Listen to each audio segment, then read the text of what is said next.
የአንድ ነገር የመለወጥ ምክንያት የመጀመሪያው ምዕራፍ ሐሳብ ነው።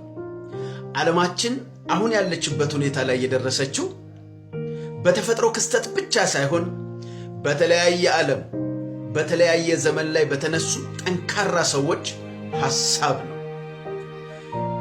አንድ ታሪክ ልነግራችሁ ፈልጋለሁ። ዶክተር ምረት ደበበ ይባላል። በአፍሪካ ራይስ ኮንፈረንስ ላይ ሲናገር እንደዚህ አለ። እግዚአብሔር ቸር መሆኑን ያወቅኩበት ሌላኛው መንገድ ለአንድ ሰው አንድ ጭንቅላት አንድ አእምሮ በመስጠቱ ነው አለ። በጣም ነበር የሳቅሁት ቁጭ ብዬ በወቅቱ። ለምን መሰላችሁ? አዲስ ዓለም መፍጠር የሚችል ጭንቅላት ተሰጥቷል። አንድ ጭንቅላት ለብዙ ሰው መሆን የሚችል ነው። ምክንያቱም ብዙ ነገር አስቦ ማሳካት ስለሚችል። አንተ አዲስን ዓለም መፍጠር ትችላለህ። በአንተ ውስጥ ያለውን ሐሳብ ደግማ አስብና